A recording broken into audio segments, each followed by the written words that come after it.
Labadiena. Pasaulio akcijų rinkose pirmadienis prasidėjo skirtingomis nuotaikomis. Azijos rinkos vis dar tęsia praeitos savaitės optimizmo bangą, o Europos indeksai pasuko žemyn.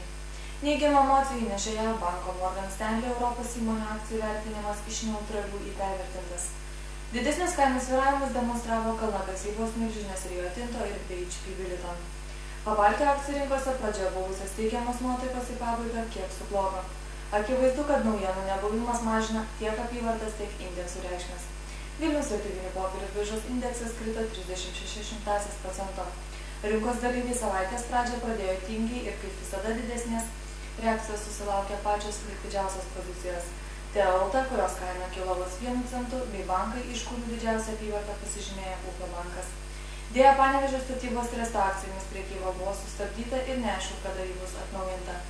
Į prekybos pabaigą kiek išaugo apyvarta Lietuvos dujų pozicijoje dėl sudaryto tiesioginio sandorio už 133 tūkstančius litų. Iš viso šiandien akcijų rinkoje perleista už daugiau kaip 1 milijoną litų. Rygos vertybinių popierių biržos indeksas krito 1,25%. Pastaruoju metu kiek didesnė apyvartį stebinusi birža, šiandien priešingai akcijų perleista vos už 4 tūkstančius latų, iš kurių daugiau kaip pusė priklausė Latvijos Gazė pozicijai.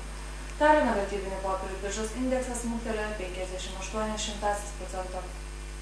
Didžiulę tiesioginių sandorių sumą išsiskyrė Tallinn Group akcijos, kurių perleista net už 803 tūkstančių eurų. Indekso reikšmė kiek blogino beveik 1,5% kritusi Esti Telekom kaina.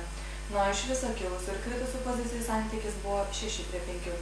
Šiandieną naujienų tiek, viso geriausio.